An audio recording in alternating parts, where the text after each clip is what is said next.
So good evening, gentlemen. I am T. Radhakrishna, editor, ET Government. Welcome to the panel discussion part of the National PSU Summit today. The Guarding the Public Sector, Creating a Culture of Cyber Security is our theme.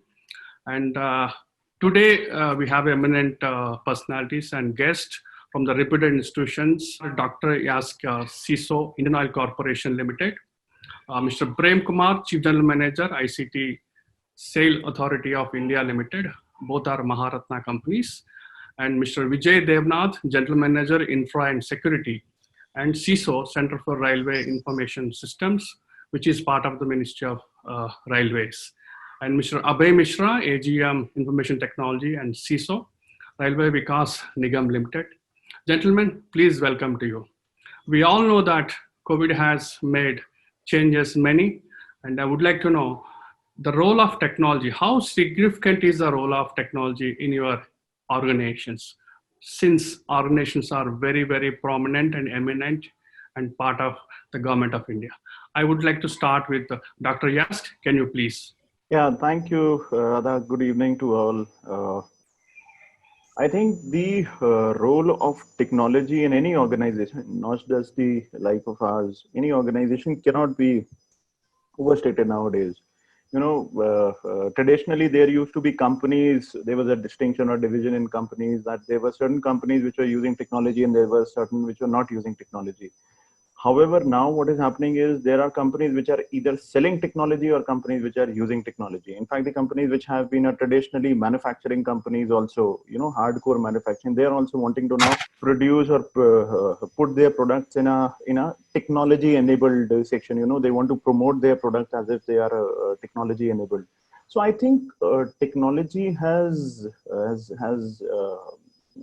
roots into each and every aspect of any organization now. As technology has rooted deep inside our processes, it has also brought a lot of challenges. I think people and organizations across the globe have realized the kind of challenges that have been brought by technology into the systems, apart from the benefits that it has brought in.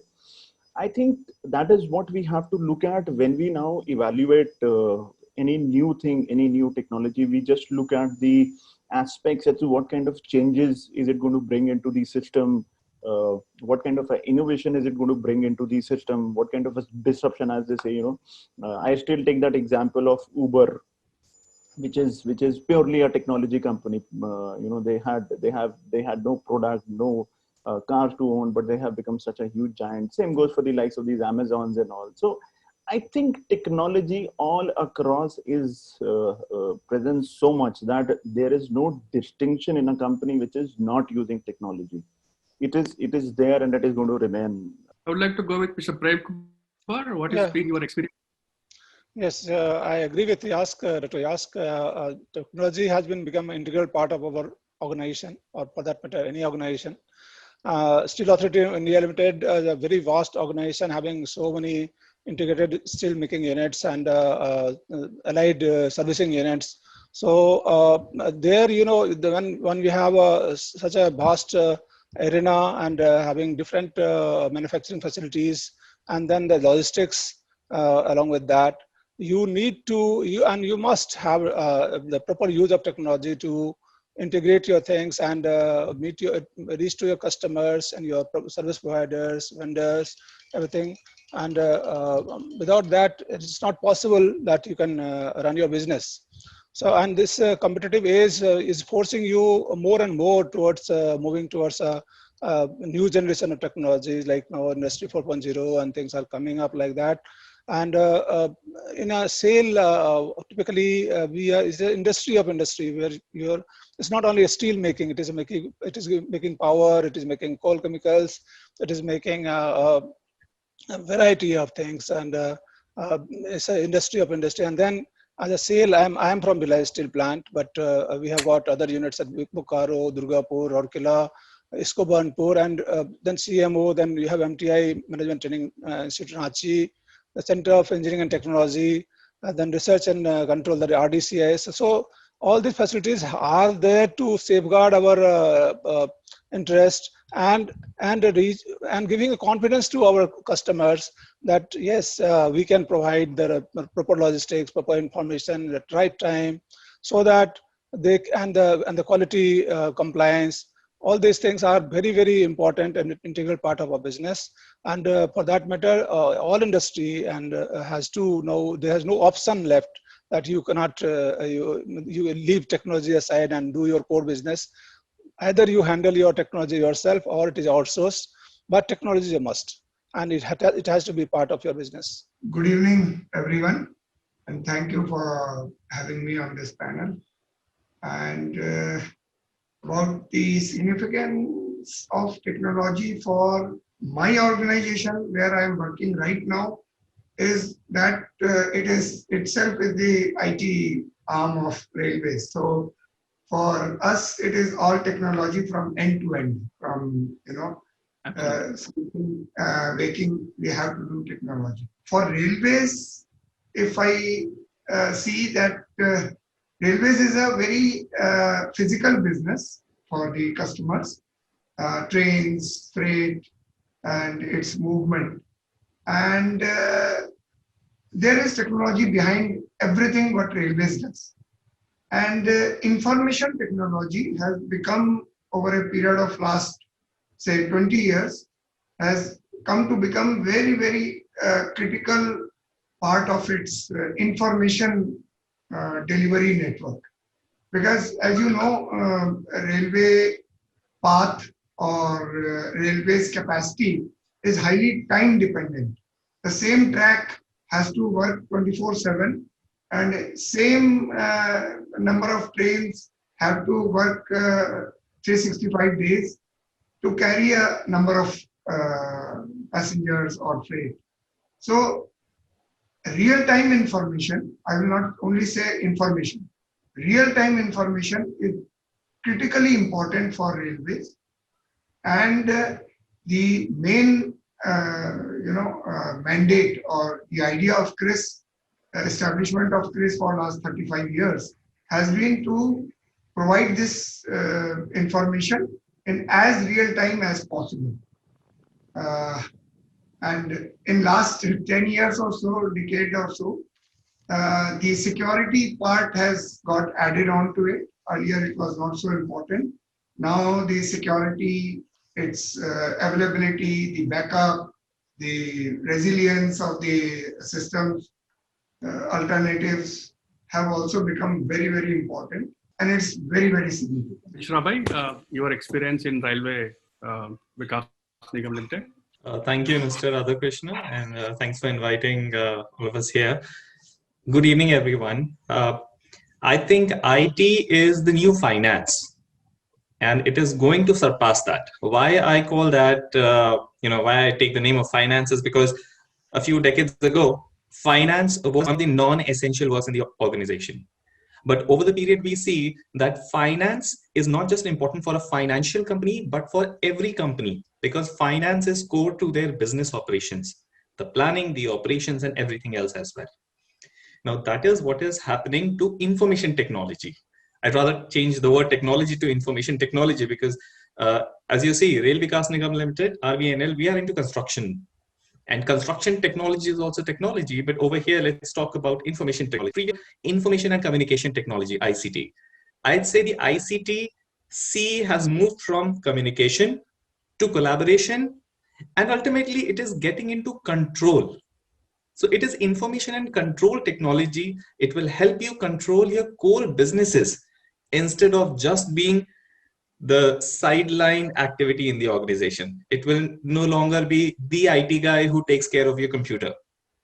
It will be the information technology that makes your business run more efficiently. So that's what my experience and my outlook is towards the future in terms of information technology. We all witnessed interesting trend during the COVID in the beginning of March to July. So many institutions, including Maharatna companies, Minratna companies, a lot of innovations took place, especially in discovering their talents, and also the new products are come out in order to strengthen their ongoing the performances, products, And innovation is the key last 90 days that we witnessed across the table in the government of India. I would like to check with Dr. Yash. Can you tell us some of the innovations that you have led it or witnessed in Indian Oil Corporation Limited? Yes, couple of innovation. In fact, when pandemic struck all of us some 5 months back, it took everyone by surprise. I mean, there's no second thought about it. What happened during that time was that, as the first question that you had asked about the technology part, if you look at the things that happened was the human intelligence or the human part which had to work on the technology was not able to reach the perimeter of the technology. So we had to bridge the gap between the human presence and the technology. So that was one aspect which was needed, whether it was to be done through the likes of these VPNs or other remote connectivity, so on and so forth. There were multiple things. In fact, at that time, very few organizations, especially the ones that we are talking about, not the pure IT companies, the manufacturing ones, did not really have a lot of workforce operating remotely. Working from home was not as prevalent as in the other technology companies. Couple of things that we saw happening in the last 5 odd months. In fact, 5 months is like an aeon when it comes to cybersecurity, especially. So many things happen. What we have witnessed in the 5 months is the kind of innovation and improvement which has happened on the non-corporation or non-enterprise owned machines, the kind of security that has been enhanced, then the kind of connectivity that has reached the end user, the people who are working from home, how easy it has become to get connected to the enterprise network, the ways and means through which the connections have happened, the optimization of the key thing in this connection and all this connectivity was the bandwidth, the optimization of those, and the way these new applications have come up, which are using very little bandwidth to provide the kind of connectivity than what wouldn't have assumed to be present maybe 5 to 6 months back. In fact, this 5-6 months, a lot of things have happened, especially on the remote connectivity part and the security part on an enterprise. These are two things that I have personally also witnessed a lot of activities happening in these two fields. In fact, just one part which I think has not really happened much is on the data security of the non-enterprise owned machines. So that is, we being the data fiduciary, whenever we are, all the panelists here belong to organizations which have huge customer data. And the customer data, especially when the people are operating from remote, would be processing a lot of the data on their personal machines. So that is just one part which I think is lagging, and I am hoping that very soon we would have a innovative solution to take care of that as well. Yeah, well, I can tell the Steel Authority and India Limited, there is a cultural change due to this COVID pandemic. Earlier we used to have a lot of paperwork, through note sheet approval and all those things to different hierarchy for procurement or for various approvals. Now there was a need to that you had to go paperless because paper could be media for transmitting this virus. So we had to first switch over to mail, and then that scan, and then again send through mail and all that, but it was cumbersome.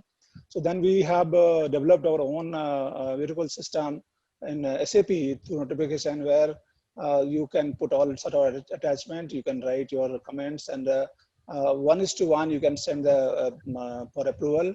All notings are there, and only those who are participating in that process can see those notings. Nobody other than that can see that. And this has made a big revolutionary change, because earlier tracing the paper, where the file has gone, where it is put up, and when it is signed, it used to take hell of time, and people used to follow up that document that my approval is pending with somebody or other. It has been put to the officer, or it is lying with the office staff. So the earlier it used to take maybe weeks. Now it is being done in minutes, because you can trace when it is initiated and who has initiated, and at any moment of time you can put more attachments, but you cannot delete anything, you cannot undo anything. So that security is there. So, and this has made a big change, and our people feel very good that due to this pandemic that we are forced to think of something new. That was one. very good thing that I'm proud of, because I'm part of that team which has taken that initiative. The other thing was that, since we have a big organization like Bhilai Steel Plant has almost 16,000 employees who are spread over multiple departments, spread over maybe tens of kilometers. And then also mines, which is spread over 90 kilometers, 120 kilometers and all.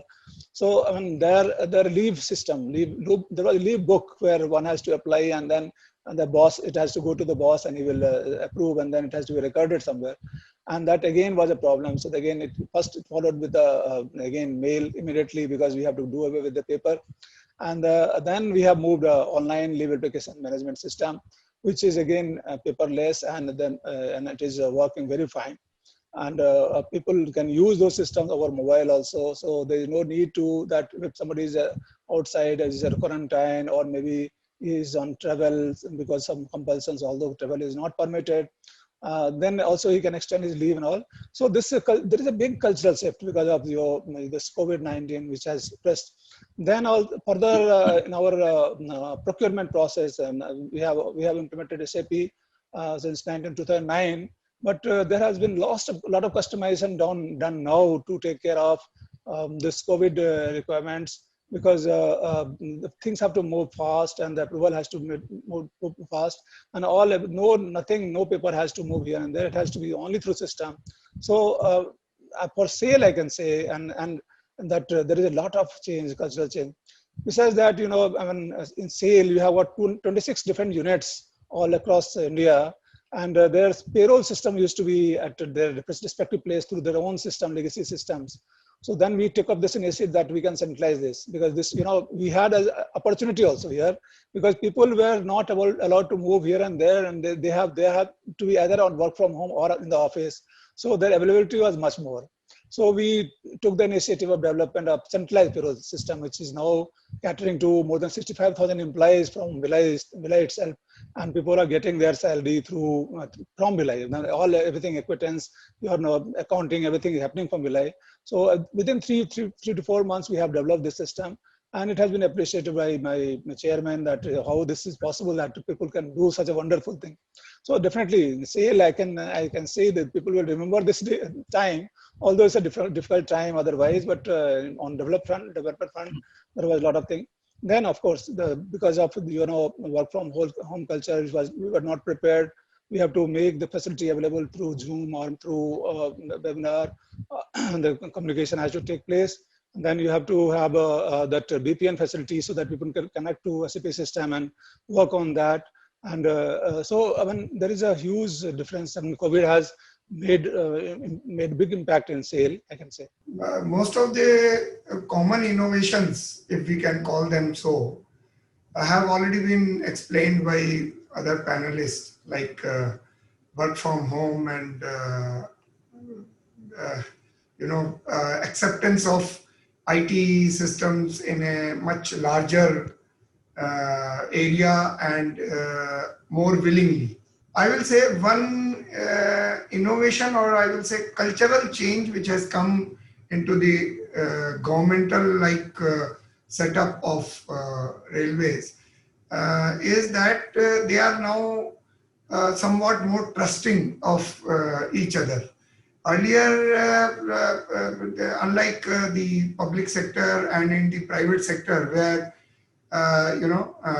word of mouth is a promise taken and given, in government everything worked on signatures and things like that.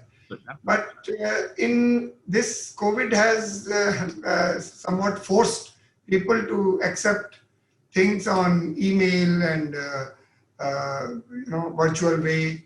Even some of our employees are not having even the digital signatures. So in this period, even without digital signatures, people were accepting their scanned papers and all that, which earlier we could never even think of. Yeah. Particularly from the finance and personnel side, where the physical signatures ruled. So now things are slowly in 4 or 5 months have changed. So I will not call it innovation. It's a cultural change or come majburi ka naam Mahatma Gandhi type systems where because they don't want to handle the file, so they are accepting the digital files. Mr. Abhay, I'm sure your organization is more into construction, but did you apply any kind of some innovations during this period? Some of them, if you can share. Yes, most definitely. So if you see, the more stable an industry and a company, the more they tend to be laggards in terms of adoption of new technology, be it industrial technology or information technology. And when it comes to information technology, as Mr. Devnath said, there is a sense of fear and lack of trust towards security, towards what can go wrong. Therefore, I think COVID has come as an opportunity, and as necessity is actually the mother of adoption of invention, I'd say it has helped a lot with building of new policies and also provided an impetus to very accelerated technologies. The kind of decision making we have seen in the past few months, I don't think I could have imagined that in the past few years. We have been very proactive. We've come together, worked in a very involved and collaborative way. So, all in all, using information technology, despite that our core business is in construction, I think it has provided us a very robust, simplified, agile system. I call it agile because the decision making has done. We were always fast, but it's even faster now. And I'd say more efficient because the resource utilization has increased multifold. We are doing much more in less time, effort, and money. And this has been possible also because of the accessibility and the availability of everybody in the organization who were previously maybe busy traveling or when you go somewhere, of course it's more time. It has its benefits, but it does take away your time and effort capability.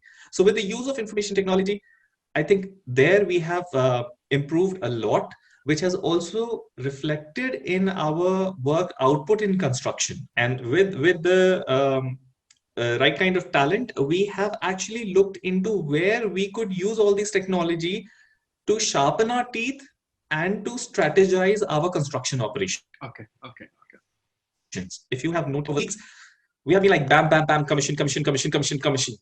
Because we were there, we were making decisions, we were collaborating online, talking to each other. We had all the resources saved on the cloud or with the people in e-office. Yes, there are a number of innovations that we have also done and all the organizations have done, be it connecting with the field staff, be it in monitoring the projects, be it in collaborating over e-office. And vendor billing is something that has helped us a lot. We have put all the measurement and billing online. It's very COVID. We are very thankful. It helped us, provide all that was required to support the vendors to keep the projects going on safely, to support the labor, and get the results as soon as the lockdown was taken down. We were able to start delivering the projects. We all seen that normally situation also, COVID situation also, there are a lot of attacks happens on the IT infrastructure from the unknown sources within the country and outside the country. I'm sure all the institutions are taking rigorously applying the best practices, ensuring that the attacks are not done and safeguarding their interest. I just want to know, how about guarding the business by creating a culture of cybersecurity? I just want to understand your experiences, your approach towards during this 3 months to 4 months time. Can you, Dr. Yask, if you can start with that? But yes, the culture of cybersecurity within the organization. Now, this is a very interesting thing. Couple of things. First, security culture is not something that can be bought into an organization. It does not grow organically. It requires a lot of investment, a lot of time, a lot of patience. Some very important parameters of security culture, which I think are important for any organization, is that the culture needs to be deliberate.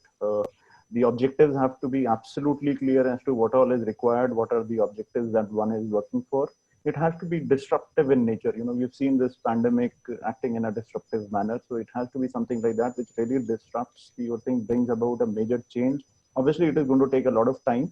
as far as the bringing or putting that culture into practice or bringing it into an organization, something which are important, which we also follow, that it has to be very engaging. It cannot be banal. It cannot be boring. If the moment it becomes boring or something which has been forced upon an employee or a user, it tends to, the people tend to overlook it. So it has to be first engaging. It has to be fun. The good thing about cybersecurity is that the learning of cybersecurity are not restricted to a particular environment. If I am teaching somebody cybersecurity, it would not just be restricted to the office environment. The same learning can be extended to the home environment, personal environment. So therefore, that advantage remains with the person or the entity which is trying to bring the culture into the organization. It has to be rewarding. Although I personally would be rewarded by my knowledge, but at the same time, if there is some incentive being given for the employee to be Absolutely.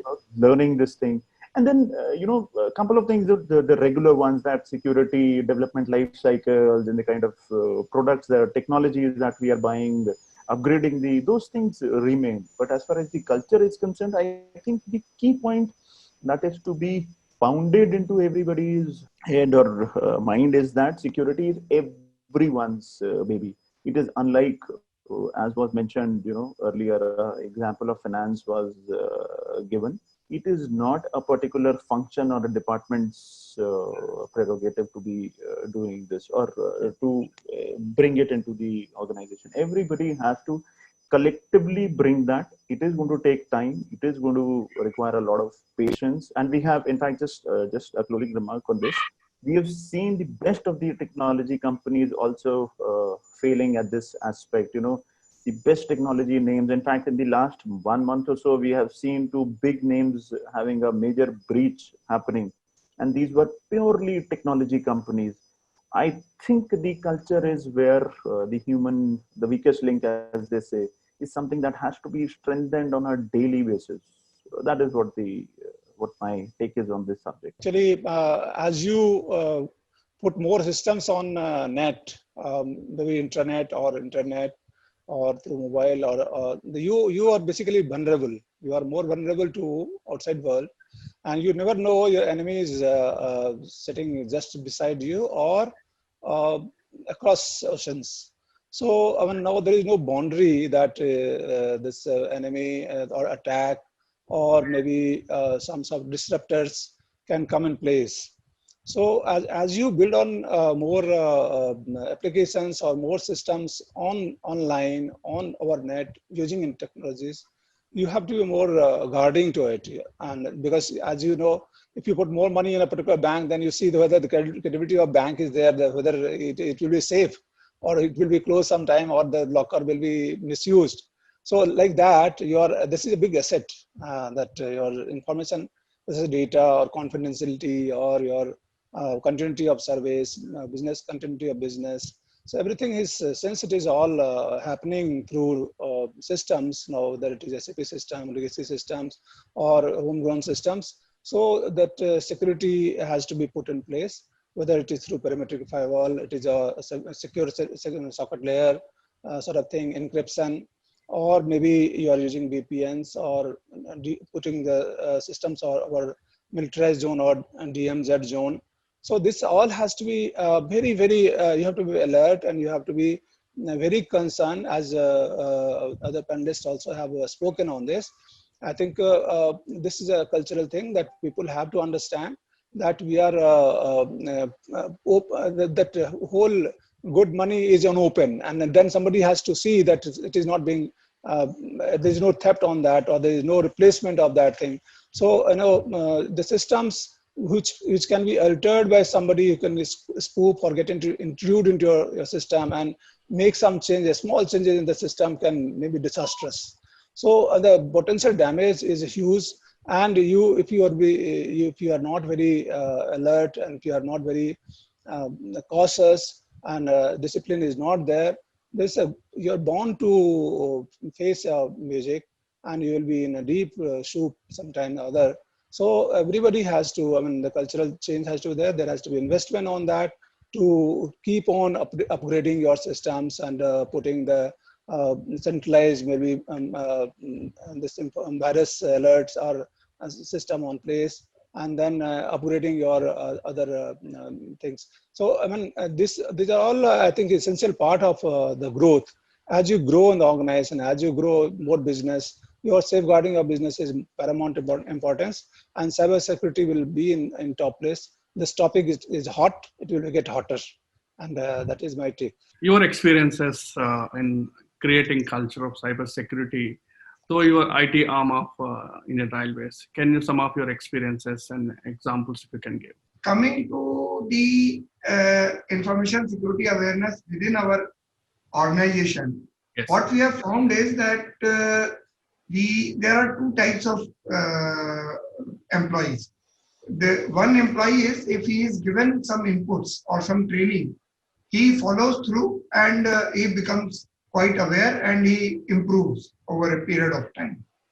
And the another type of employee is, he will take the training, he will do the job at hand and then forget about it. The next time when he will come back to that job, again he needs a training and he needs a security awareness.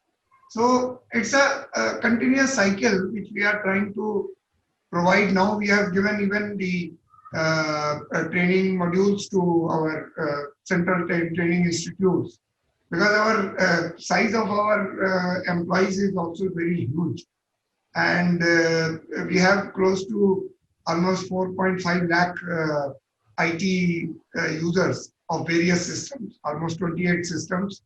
So this is an ongoing exercise which we keep on doing it. But yes, in the COVID time, we had a slightly more acceptance from the employee to come forward and take this training and then spread this awareness all around him. Our supervisors were more careful. Our officers were more careful in using the systems now, because earlier they used to be in the notion that the corporate network will take care, the RailNet will take care of a lot of issues. But now we said that the RailNet is not there at your home, so we are not responsible for those issues which are happening at your home end. So work from home is your own responsibility, and keeping your machine free of everything is your responsibility. So people have come forward to get help, get training, and we have been, making them aware. We have even sponsored for courses from, independent sources like Coursera and the other portals, where people have got themselves trained in basic courses of cyber security and the likes.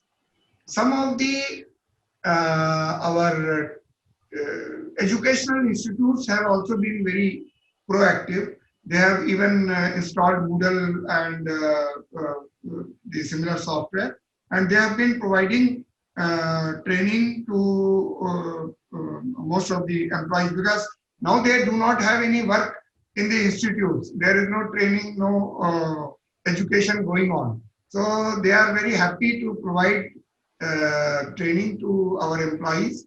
So we have connected them to our central training institutes, zonal training institutes, and they are providing certain training. And I have found that giving training in your local language, मतलब हिंदी में बात करके if they train them, it becomes quite attractive to our employees, particularly at the lower level. So there we were facing certain issues in English language content. So some of our local institutes, like in Lucknow or in Baroda or in Bhopal, they have been able to get content in local language, in Hindi or Marathi or in Gujarati, from the local institutes, engineering institutes and all, and they have uploaded them on the websites. And some of our people got trained in their own native language. That was very useful. Okay. So, Mr. Abhay, some of your experiences, if you can. Yes, sure. In fact, it's very interesting how you mentioned cyber security without mentioning the other linked elements. Funny enough, I call it the impossible trinity of IT systems. This trinity is cybersecurity, and then there is transparency, and on the third set of coordinates is efficiency of the system or user productivity or a combination of both. So this is exactly what cannot be achieved in 100% in all three aspects. Therefore, any organization must define what in terms of the three kind of mutually exclusive. So I was talking about the impossible trinity Mr. of security, Yeah. transparency, and efficiency or user productivity, and as we may call it, a combination. Now, the organization must define what its need is in terms of all these aspects. The usual reaction of any organization is either carelessness and ignorance or being scared and apprehensive. We need to educate the organizations and, more importantly, the top managements in the organization to be proactive when it comes to these aspects. A second thing is the kind of investment we see in IT, information technology, and cybersecurity systems. It has to go up in the future. The level of investment right now is not sufficient to secure the systems in the organization, and we need to be more serious about it. Thirdly, the systems are not all of them going to be within the firewall. That is definitely not possible, not feasible, nor even desirable. So we have to find out which systems should be exposed and to what extent they should be exposed, and what kind of interface should be placed in between so that we can stop the threats at the firewall. This kind of designing, the architectural designing, is required in organizations, which is in a large number of organizations missing or at least incomplete. Finally, what Mr. Devnath also said about training people, it is very important to train people. But when it comes to cybersecurity, it is an ongoing thing. It is an evolving field. We cannot train people right now and then just leave everybody to it. We need to have smart cybersecurity systems that take people along.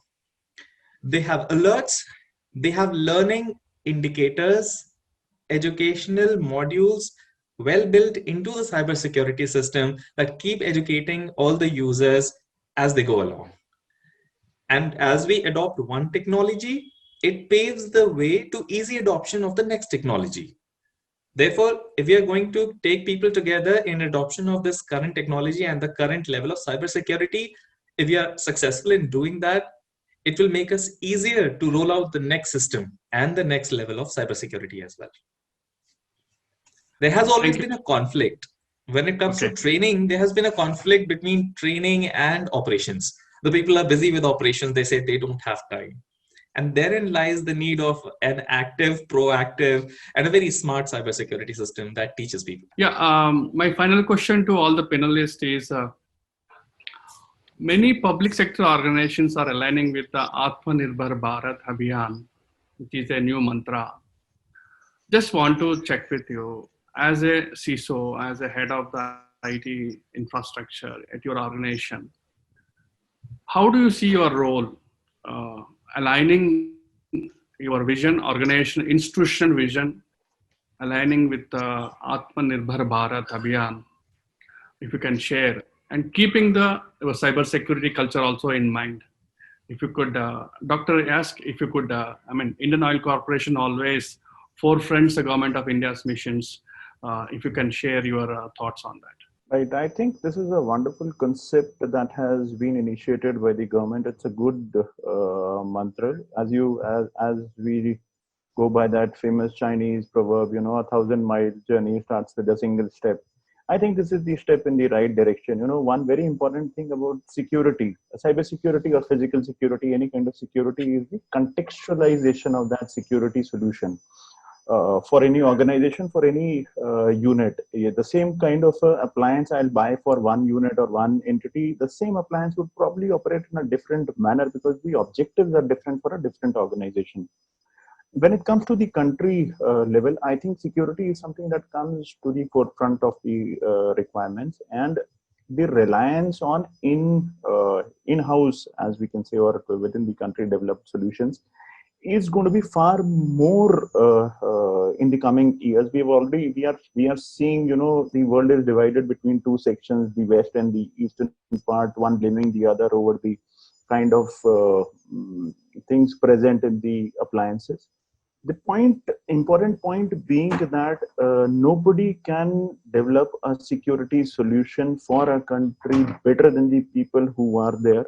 They understand the ins and outs. I think this is the right initiative that has been taken. The thing what this movement is going to do is to provide the right impetus, which was probably lacking at, a small push was required. People, lot of us would have been wanting to do it on their own at the personal level. However, now this being given as a mandate from the government to many organizations, this becomes all the more easier for the CISOs or the security leaders of the enterprises to go ahead and start taking that small first step. I'm not saying that, suddenly everything, neither is the government saying that. Nobody would obviously say that suddenly overnight everything is going to change. But yes, we should start believing in the solutions which would come out of this place.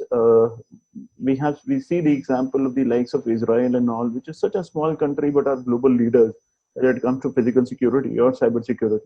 We have to build that culture within ourselves to start accepting that yes, it can come from our place, and over a period of time have to evolve. Mr. Prem Kumar, how SAIL is aligning with Atmanirbhar Bharat and also it's a great actually when there is adversity, you become more strong to take care of that adversity. So now this during this pandemic, number of things have come up, and particularly because of this Chinese aggression and the conflicts, we had to reposition our thing that we have to be self-reliant, and we have to have less and less dependency on external sourcing. So here in that regard, we have also taken a number of steps towards development of few things that we have done, like in SAIL, as I told, there are a number of units who are taking material and services from external vendors, whether import or indigenous. And there was a need to now to promote MSMEs, because part of Atmanirbhar, this campaign, the government is more pushing this MSME because it will generate more employment, as well as products will come up, and that like PPE kits and other ventilators and other things have come up. And during this, which was not there at all in India, it was zero. We started with zero, and now we are in millions. We are producing day-wise, and a number of industry have come up. So these challenges have been there. So in that regard, there was one requirement from our corporate office, because of ministry wanted that this MSMEs should have a portal where they should be able to see when their payment is coming from the organization.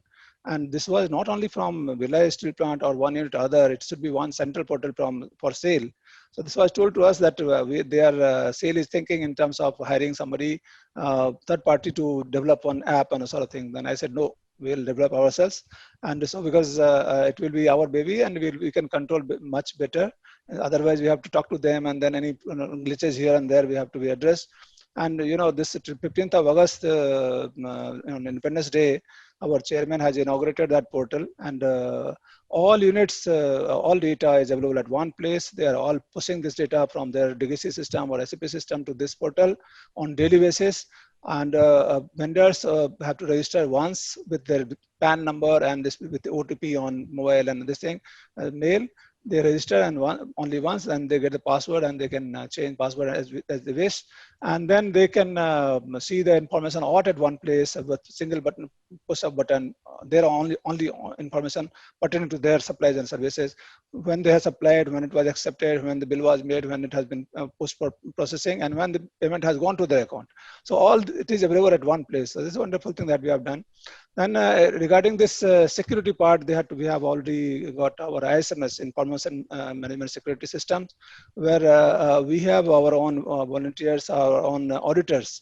They on monthly basis they check the different systems across the systems. They check where if there is any gap, if there is any violation, or if there is any possibility of intrusion from somewhere, and that is being taken care. Then we have external auditing also as well, who see our system. So that way we are ensuring that our systems are secure, robust, and we can build confidence in our customers, in our service providers, so that the continuity of business is ensured. Atmanirbhar Bharat was always the basis of establishing CRIS or many other organizations in the railways. Not even Atmanirbhar Bharat. Railways has a vision of becoming Atmanirbhar in everything. You know, building locomotives, building wagons, coaches, everything is done. They try to do inside. But that tendency, or what you say, the culture, has a very modern pitfalls. It was okay in the, say, 50 years, 70 years back, when things were manufactured mostly physically and all that. But in digital technology, the global stage is much faster than the local stage, I will say Indian stage, or even the railways stage. So first thing, railways cannot manufacture its own ICT equipment or its backend. It has to depend upon outside. And unfortunately, over the last 20, 30 years, India has not developed much of the hardware or software capabilities, though it has a very good servicing capabilities in its large IT organization, but it does not have a product, strategy or a portfolio or whatever you say. I'll come to Mr. Abhay. Mr. How do you align with Atmanirbhar Bharat in terms of the culture of creating cyber security? I think it's a wonderful concept. Yes, it does come with its own challenges, but it's a very good start. And when it comes to security, it's more of a need than just a campaign. Just suppose if we were to place American army or Russian army to defend our country, would you feel comfortable? No, right? Therefore, when it comes to security of our data, that is also a matter of national security a lot of times, and a lot of patented data and the business operations data and a number of things. We cannot open these things to people who are not from within the country, but that is just one aspect. If we talk about our players getting into cybersecurity field, we need to give them the weapons. Right now, the R&D in cybersecurity, in IT systems is not at par with the global level. Therefore, to enable our MSMEs or the Atmanirbhar companies from India, what we need to do is provide them with a weapon, provide them with a level playing field so that they can compete on a global level and provide us the choice and the quality standards that we receive from any other global company. Being Atmanirbhar is definitely required. What we need to do is help these people to become, make our company Atmanirbhar, make our country Atmanirbhar by giving us the quality that we require. We cannot compromise on the efficiency, the productivity of the systems or the security of the systems just because we need to buy from a local player. These local players need to be brought up to the quality standards, and some of them, yes, they have the set of quantity, the set of quality that we require. We just need to strengthen them. The more we give them work, I believe we are going to approach towards 100% Atmanirbhar, and I totally support it. I would request each one of our panelists to give a final words on the topic guarding the public sector, creating a culture of cybersecurity. Your final words. Dr. Yask? I think all of us need to understand that while we are running very fast on the cybersecurity curve, the criminals are even on a much faster trajectory. Whatever we are learning, they have already learned it. The level of sophistication is increasing all around. Therefore, this race is not going to end. We have to be always on our toes. I mean, this is a cliched statement to make, but yes, that is how it is. This is an ever evolving field, and I just hope that we are always a little ahead of the criminals. Welcome to Mr. Prem Kumar. Your final words. Yeah. I think this is a very pertinent topic that you have raised at right time as we are moving towards Atmanirbhar and our own security systems. So we need to be much more progressive and more aggressive on this front, because you know that the imminent technology, the industry 4.0, cloud computing, edge computing, they're coming, and as you put in more technologies, then the more threats are possible. So, and since PSU is accountable to public, all government of India and the people at large, our responsibility is manifold to protect their interest. And this is public money that we are spending. We are accountable to vigilance, accountable to CVC and government of India. In that line, I think we have to gear up to strengthen our system, to take more investment, to review time and again to build up cybersecurity so that our systems are safe and reliable and dependable. Mr. Devnath, Sorry. your final words. Very pertinent topic we are discussing at this point of time, and it's a very critical and necessary topic also, that not only cyber security, the other parts of cyber security, that is data availability and resilience from IT failure is also very, very important, because we cannot afford to allow any of our system to be not available at this point of time, because there is no physical backups are not possible or available right now. So IT systems have to be up now 24/7 with maybe 99.99% availability.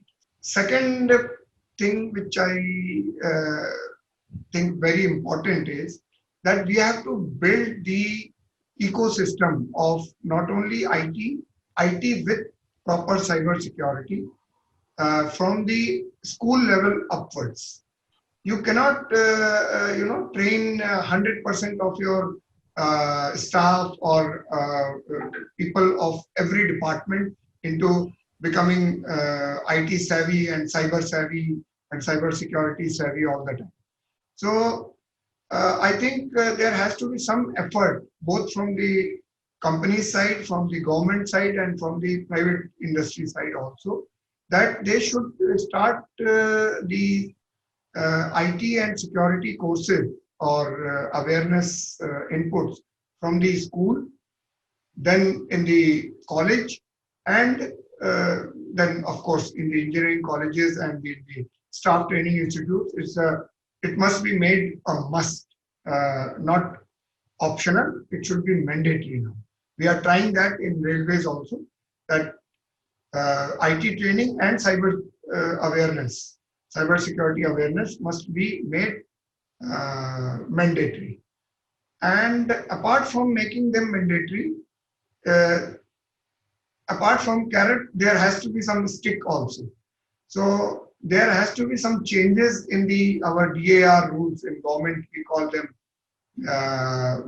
disciplinary and appeal rules, where the normal failures should also be clubbed with IT system violations or policy violations and failures, so that not only a signal passing at danger should be punished, hacking a system should also be punished inside the trusted network. because we have come across certain cases where our own employees have either helped or they themselves were involved in hacking our systems. So that should be put into the punishment part also. So it should be both ways, carrot as well as stick part has to come. Thank you. Thank you, Mr. Vijay. I'll come to Mr. Abhay for your final words. Yeah, I'll summarize in this one line. You remember the impossible trinity? So I think all organizations need to learn how to identify their location inside that triangle so that they can define what their cybersecurity need is. What, where, and how much cybersecurity do they require? This is what we should remember always. Thank you. With this, I officially conclude our panel discussion on behalf of ET government and National PSU Summit. I sincerely thank you, Indian Oil Corporation, Dr. Yask, and Mr. Prem Kumar's Steel Authority of India Limited, and Mr. Vijay Devnath from CRIS, Ministry of Railways, and Mr. Abhay Mishra from Rail Vikas Nigam Limited. My sincere thanks for your cooperation and support and making the panel discussion guarding the public sector, creating a culture of cybersecurity, a healthy one and a successful. Thank you very much.